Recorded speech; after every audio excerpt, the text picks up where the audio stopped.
9. Maps are companions. The land in an environment is not of the same height everywhere.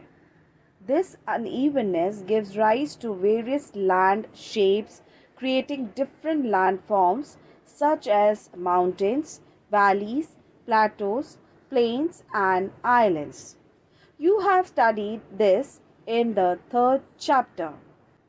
For a proper understanding of our environment, it is necessary to study the physical or natural setup of the land. In Standard 4, when we learnt about maps, we saw a 5,000-year-old map. This means that man has felt the need to make maps since ancient times. At that time, maps were mainly used in wars while fighting a battle. It is important to have detailed knowledge of the terrain. It helps in working our strategies of defeating the enemy. Maps were very useful for this purpose. Taking into account the differences in their height, shape, etc., various landforms can be shown on a map. There are different methods of showing these landforms on a map. Let us look at these methods. Try this. You are going to a fort for your school trip. You travel by bus to a certain point and then get off. The fort is on a hill. To reach the fort, you have to cross another hill and also a valley. Show the two hills and the valley in the blank box given on this page. How will you show that the valley is deep and the mountain is high? Can you tell?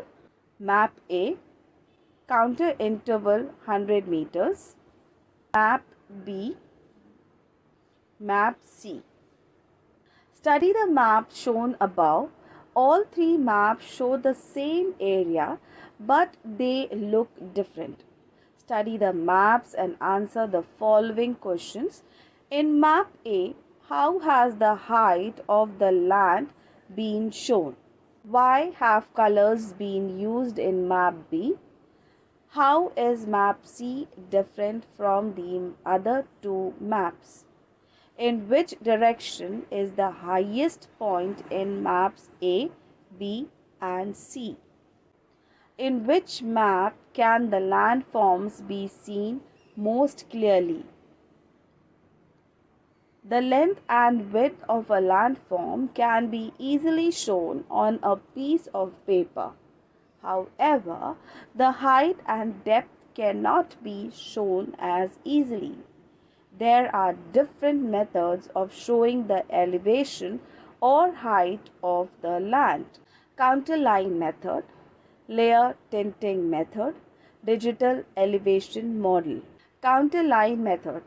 This method is used to show the unevenness of landforms on a map. The height of the land is measured from sea level.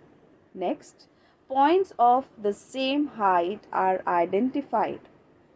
Their position is marked accurately on the map. These locations are joined with a line. Such lines are called counterlines. See map A. In the map, lines are drawn, each joining places of a specific height. This way, the relief of the land can be easily shown. It helps us to understand the slope of the land and the height of different places. Cross section of a hill. Gentle slope, steep slope. Counterline method. Observe the given diagram. Note that when there is less distance between the counterlines, the slope is steep, whereas if the distance is great, the slope is gentle. Layer tinting method. This method is based on counterlines. In this method, the spaces between counterlines are filled with color. Each color indicates a specific height. For example, water bodies are colored blue, whereas the adjoining land is colored dark green. Land higher than that is colored a light green. Next higher land is colored yellow, and so on. Study the given color index. Note how the colors change with the height. The colors between the counter lines show up the difference in the physical setup. See map B. Heights in meters. Digital elevation model. This is the most modern method. In this, the information obtained through man-made satellites is presented with the help of computers. See map C. In it, we can directly observe the differences in the height of landforms.